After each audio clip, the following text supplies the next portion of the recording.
बच्चों कैसे हैं आप सब। हाँ तो देखिए, after summer vacation we are meeting first time and we are going to start a new chapter 10 of biology, that is the microbes in human welfare. देखिए, जो चैप्टर 8 था उसमें आपने पढ़ा कि जो पैथोजन होते हैं कि वो हमें डिजीज़ क्या करते हैं, human health and disease. But in this chapter we are going to study that how microbes are useful for human being. अब microbes क्या होते हैं ये मुझे बताने की ज़रूरत नहीं है कि तो microbes include bacteria, virus, fungi, viroids, protozoans and prions. Prions you know कि that they are the proteinaceous infecting agents, right. तो हम पढ़ते हैं इसमें। तो आप देखिए, अगर आप चैप्टर के स्टार्टिंग में देखें तो you will find some diagrams of microbes in the book. Here you see, so these are the diagrams of bacteria, this is virus, this is bacteriophage virus and this is adenovirus and this is fungal colony. Clear? So our first topic in this chapter is microbes in household products। कि microbes जो होते हैं हमारे जो household products हैं उसमें क्या उनका रोल है। तो देखिए, जो सबसे पहले microbes है lactobacillus, जिसको हम lactic acid बैक्टीरिया भी कहते हैं, and this grow in the milk। तो देखिए, इस बैक्टीरिया का lactobacillus बैक्टीरिया या lactic acid बैक्टीरिया का फंक्शन क्या है। It convert milk into curd। ये दूध को दही में बदल देता है। क्लियर? तो दूध को जब ये दही में बदलता है तो so what happens in this case कि जो मिल्क है वो कर्ड में कन्वर्ट हो जाएगा। और देखिए, curd is more nutritious than milk. इसमें विटामिन B12 पाया जाता है and you know due to the deficiency of vitamin B12 a person suffer from pernicious anaemia. ठीक है, ये एक स्पेशल टाइप का एनीमिया होता है। क्लियर? और दूसरा क्या है कि इसमें एक एसिड बनता है लैक्टिक एसिड, उससे भी दही की न्यूट्रिशनल वैल्यू बढ़ जाती है। तो दूध से अगर दही बनाना है तो उसमें आपको क्या डालना पड़ेगा, लैक्टोबैसिलस बैक्टीरिया। और ये जो कन्वर्जन होगा वो एक स्पेसिफिक ऑप्टिमम टेम्परेचर पर होगा। और देखिए, दही इतना अच्छा होता है हमारे लिए कि अगर आप दही खाते हैं तो it kills lot of germs present in our digestive system. तो दही खाना चाहिए। तो देखिए, दूसरा जो माइक्रोब है हमारा जिसकी मैं बात करूंगा वो है ईस्ट। ईस्ट आप जानते हैं कि ये फर्मेंटेशन करता है। जैसे हमारे घरों में आप देखते हैं इडली बनता है, डोसा बनता है या ब्रेड बनती है, तो उसमें क्या होता है, फर्मेंटेशन प्रोसेस होता है। तो जो फर्मेंटेशन करता है वो एक ईस्ट करता है। East is a unicellular fungus जिसका साइंटिफिक नेम है सैकेरोमाइसिस सेरीवेसी। सैकेरोमाइसिस सेरीवेसी। तो ये जो ईस्ट है जिसको कॉमन लैंग्वेज में हम खमीर भी कहते हैं, तो वो क्या करता है कि सपोज करिए डफ मतलब जैसे आटे की लोई है, उसमें क्या है कि आटे में क्या है, स्टार्च, और स्टार्च किस में कन्वर्ट हो जाएगा, ग्लूकोज में। तो ग्लूकोज का अगर फर्मेंटेशन हुआ तो it will convert into alcohol and CO2। तो जब CO2 निकलती है तो आप देखते हैं जो ब्रेड होता है, जैसे मार्केट से हम ब्रेड लाते हैं तो वो स्पंजी हो जाता है। So that bread is spongy because due to the जो उसमें से CO2 निकल रहा है उसकी वजह से हो रहा है, वो स्पंजी हो गया। या आप देखिए, आप इडली खाते हैं तो वो भी स्पंजी हो जाता है। केक खाते हैं, पेस्ट्री खाते हैं, तो सब चीज़ें स्पंजी हैं। क्यों? Due to the formation of CO2। Clear? तो ये बात आप ध्यान रखेंगे। एक बात और आप ध्यान रखेंगे, टॉडी कहते हैं। साउथ इंडिया में एक ड्रिंक होता है, जो पाम ट्री होता है उससे एक सैप निकलता है, जूस निकलता है, उससे बनाया जाता है। इसके अलावा आजकल फर्मेंटेटेड फिश खाई जाती है, सोयाबीन होता है, बम्बू के जो शूट होते हैं, शूट का मतलब स्टेम, उससे ही फूड बनाया जाता है। क्लियर? तो ये बातें आपको ध्यान रखनी है। तो ये जो हम सब फर्मेंटेशन कर रहे हैं वो किसकी हेल्प से कर रहे हैं? ईस्ट सैकेरोमाइसिस सेरेवेसी की हेल्प से। So that is a very useful microbe for us. आप सोचिए अगर ये नहीं होगा तो हमें ब्रेड मिलेगा, केक मिलेगा, पेस्ट्री मिलेगा, ठीक है, ताड़ी मिलेगा, टॉडी नहीं मिलेगा। इसके अलावा आप देखिए एक और बहुत स्पेशल, आजकल हम देखिए चीज़ खाते हैं, पनीर खाते हैं, हर आदमी पनीर खाता है आजकल, शाही पनीर खाना पसंद करते हैं लोग, ठीक है। तो जो शाही पनीर है, जैसे आप एक स्विस चीज़ होता है, तो स्विस चीज़ के अंदर बहुत बड़े बड़े होल होते हैं, इट है लार्ज होल्स। तो वो लार्ज होल्स क्यों हो रहे हैं? Due to the formation of CO2 gas. तो ये जो लार्ज होल्स स्विस चीज़ में हो रहे हैं, वो जो वहाँ पर आपका बैक्टीरिया है उसका नाम है प्रोपेनियोबैक्टीरियम सारमानी। आप बुक में देख सकते हैं प्रोपेनियोबैक्टीरियम सारमानी। क्लियर? एक और चीज़ होता है रॉकफोर्ड चीज़। तो रॉकफोर्ड चीज़ जो है ये एक स्पेशल फंजाई की हेल्प से बनाया जाता है, ठीक है। तो ये जो डिफरेंट टाइप्स के चीज़ आ रहे हैं उनमें एक पर्टिकुलर टेक्सचर होता है, उनका फ्लेवर होता है, टेस्ट होता है। तो ये डिपेंड करता है कि वो किस माइक्रोब की हेल्प से बनाए जा रहे हैं। क्लियर? अब हमारा टॉपिक है माइक्रोब्स इन इंडस्ट्रियल प्रोडक्ट्स, कि इंडस्ट्रियल प्रोडक्ट्स में कैसे माइक्रोब्स हेल्प करते हैं। तो इसमें हमारे दो टॉपिक हैं, बेवरेजेस एंड एंटीबायोटिक्स। तो देखिए हम बेवरेजेस में लेते हैं, तो देखिए बहुत सारे हम ड्रिंक इंडिया में आप जानते हैं लोग पीते हैं, कि जैसे वाइन पीते हैं, बियर पीते हैं, तो रम, ब्रांडी, इस तरीके से देयर लॉट्स ऑफ बेवरेजेस। तो इसमें आपको देखना है कि ये जो फर्मेंटेशन हो रहा है वो भी उसी ईस्ट की वजह से हो रहा है, सैकेरोमाइसिस सेरेवेसी की वजह से। तो जब फर्मेंटेशन होगा तो मैंने बताया था ग्लूकोज का फर्मेंटेशन होगा तो क्या बन जाएगा? Alcohol and CO2। और आप जानते हैं फर्मेंटेशन क्या होता है? एनाएरोबिक रेस्पिरेशन। तो जो अल्कोहल है उससे क्या बन गया? बेवरेजेस बन गया। तो आपको ये ध्यान रखना है बेवरेजेस दो टाइप के हैं, कि some beverages are produced without distillation, जैसे वाइन हो गया, बियर हो गया, और बाकी जो है जो डिस्टिलेशन की हेल्प से तैयार किए जाते हैं, ब्रांडी हो गया, रम हो गया, और आपका विस्की हो गया, ठीक है। तो ये आप ध्यान रखेंगे। अब नेक्स्ट हमारा जो रोल है, सबसे इंपॉर्टेंट रोल, एंटीबायोटिक्स। तो एंटीबायोटिक्स जो है they are also produced with the help of microbes. तो देखिए एंटीबायोटिक्स पर हम थोड़ा सा इसको समझने की कोशिश करें। एंटी मीन्स अगेंस्ट और बायो मीन्स लाइफ। तो antibiotics are the medicine which are against the life of the pathogen, ठीक है। तो जो एंटीबायोटिक्स हैं वो पैथोजन की लाइफ के अगेंस्ट हैं, मतलब पैथोजन में जो हमें बीमारी कर रहे हैं। और देखिए अगर पैथोजन किल हो गया तो हम बच जाएंगे। It means antibiotics are the pro to the life of human. क्योंकि देखिए दो, अगर मान लीजिए हमारे अंदर कोई इन्फेक्शन हुआ तो इन्फेक्शन होने पे या तो पैथोजन बचेगा या हम बचेंगे। तो एंटीबायोटिक्स जो मेडिसिन है that kill the pathogen that causing disease to us. और इट मीन्स ये जो एंटीबायोटिक्स है that is saving life of human being. Clear? तो इसमें थोड़ा सा हम समझते हैं। तो ये बात तो आप बिल्कुल क्लियर कर लिया, antibiotics are against the life of the pathogen and pro to the life of human being, right. तो जो फर्स्ट एंटीबायोटिक्स था, इसकी थोड़ी कहानी पे जाते हैं, कि आप जानते हैं कि first antibiotics was discovered by Alexander Fleming. और जो अलेक्जेंडर फ्लेमिंग, देखिए तुक्के से उन्होंने इसकी डिस्कवरी कर दी। तो कैसे डिस्कवरी हुई? कि वो एक फंगस को ग्रो कर रहे थे, ठीक है, सॉरी फंगस ने एक बैक्टीरिया को ग्रो कर रहे थे, स्टेफाइलोकोकाई। तो स्टेफाइलोकोकाई बैक्टीरिया को एक ट्रे में ग्रो कर रहे थे वो। तो उन्होंने देखा कि पूरे ट्रे में वो बैक्टीरिया ग्रो हो रहा है लेकिन एक कॉर्नर पे ग्रो नहीं हो रहा है।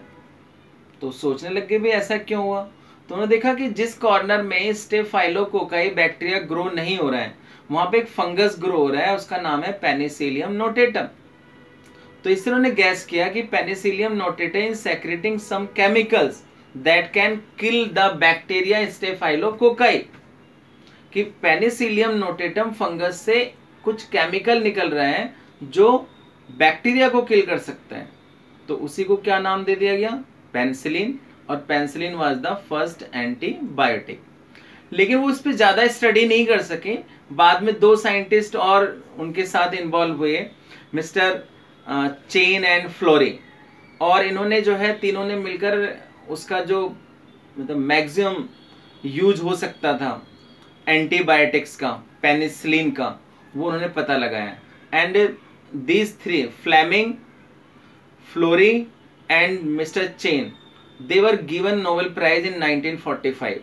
और आपको पता है कि 1939 से लेकर 1945 तक वर्ल्ड वार चला और इस वर्ल्ड वार में अमेरिका जीता।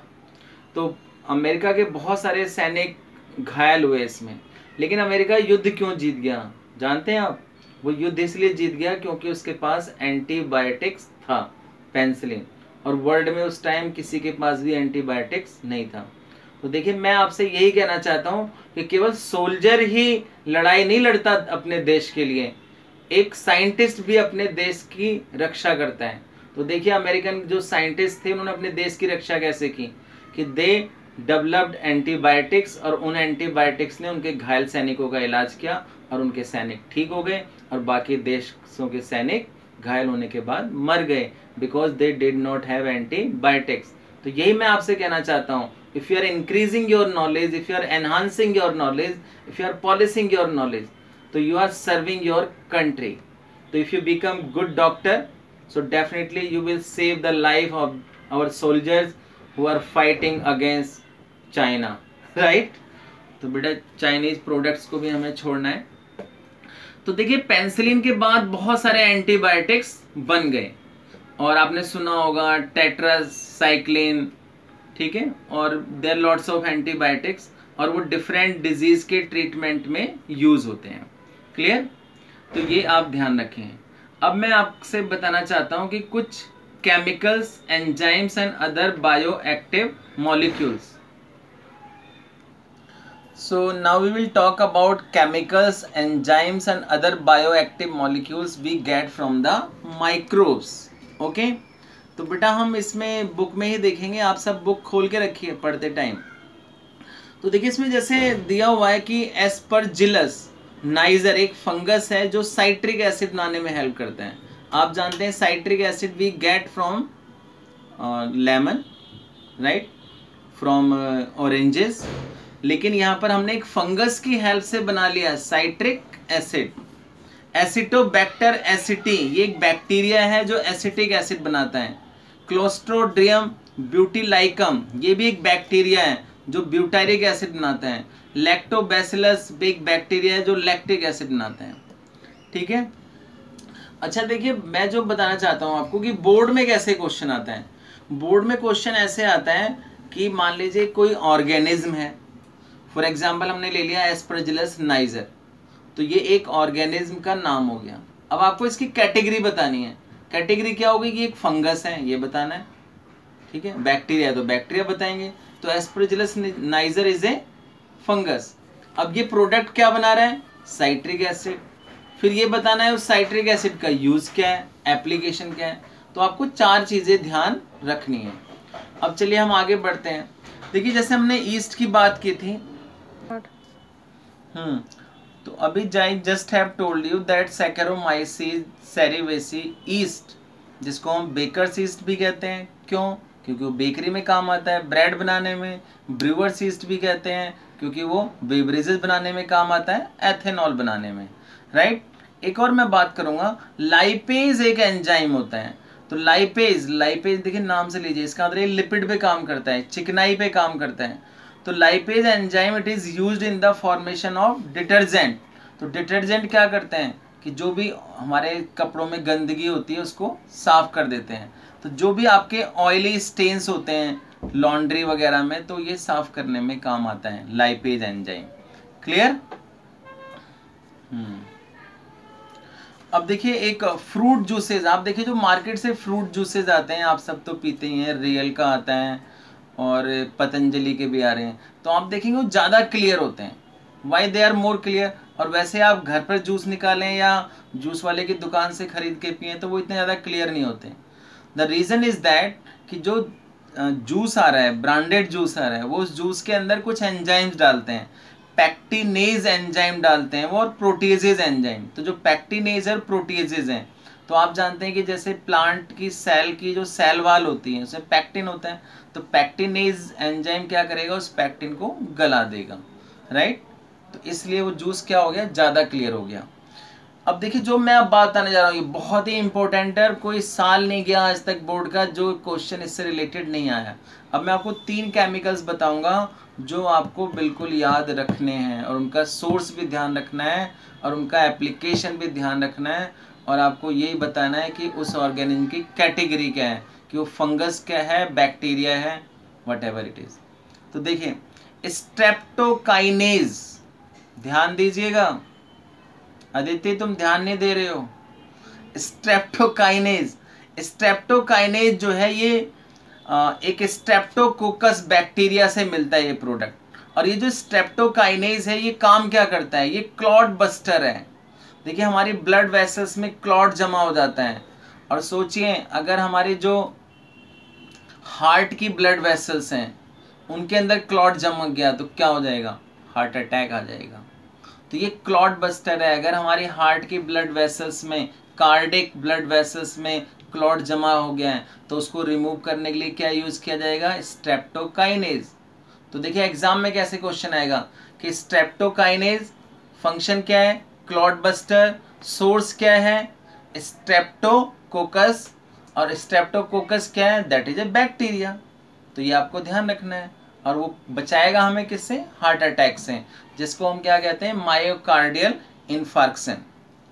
दूसरा एक और केमिकल है साइक्लोस्पोरिन ए। तो साइक्लोस्पोरिन ए क्या है, ये इम्यूनोसप्रेसिव एजेंट है। अब आप कहेंगे ये क्या है, देखिए होता क्या है कि जैसे मान लीजिए किसी पर्सन की किडनी फेल हो गई, अब किडनी फेल हो गई तो वो किडनी ट्रांसप्लांट कराता है। अब आपने सुना ही है निखिल प्रजापति, ध्यान दो।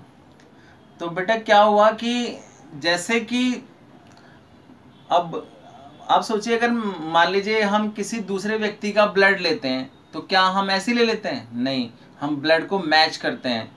पहले तो ब्लड ग्रुप मैच होना चाहिए, फिर दोनों ही पॉजिटिव नेगेटिव देखा जाता है। ऐसा नहीं हो सकता कि बी नेगेटिव वाला बी पॉजिटिव का ब्लड ले लें, क्लियर।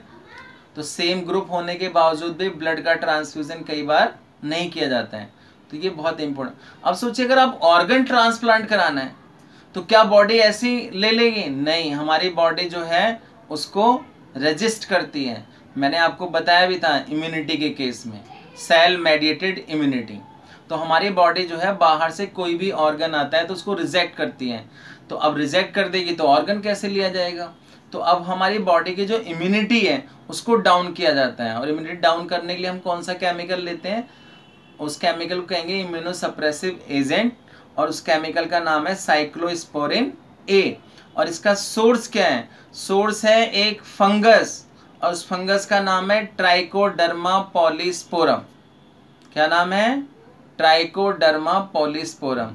तो अगर ट्राइकोडर्मा पॉलीस्पोरम से जो कि एक फंगस है उससे क्या मिला हमें, साइक्लोस्पोरिन ए ले लिया, तो क्या हो गया, हमारी इम्यूनिटी डाउन हो जाएगी और हमारी बॉडी जो है किसी दूसरे के ऑर्गन को भी एक्सेप्ट कर लेगी। क्लियर हुआ। एक और देखिए स्टैटिन्स। स्टैटिन्स जो है ये भी एक ईस्ट होता है, थोड़ा स्पेशल टाइप का एक ईस्ट होता है, मोनेस्कस परप्यूरियस, उससे निकाला जाता है। और ये जो केमिकल है स्टैटिन्स, ये ब्लड कोलेस्ट्रॉल लोअरिंग एजेंट है। आप जानते हैं कोलेस्ट्रॉल लेवल बढ़ जाता है तो हार्ट प्रॉब्लम्स हो जाती हैं। तो ये क्या करता है, ये कोलेस्ट्रॉल लेवल कम कैसे करता है, ये क्या करता है, उन एंजाइम्स का सिंथेसिस को रोक देता है जो कि कोलेस्ट्रॉल बना रहे हैं। अब सोचिए अगर एंजाइम नहीं बनेगा तो कोलेस्ट्रॉल नहीं बनेगा, और कोलेस्ट्रॉल नहीं बनेगा तो कोलेस्ट्रॉल का लेवल डाउन हो गया। तो किसकी हेल्प से होगा ये, स्टैटिन्स। स्टैटिन क्या काम करेगा, ब्लड में कोलेस्ट्रॉल का लेवल कम करेगा। किससे ऑब्टेन हो रहा है, एक फंगस है जिसे हम ईस्ट भी कहते हैं, और special east मोनेस्कस purpureus, that's all.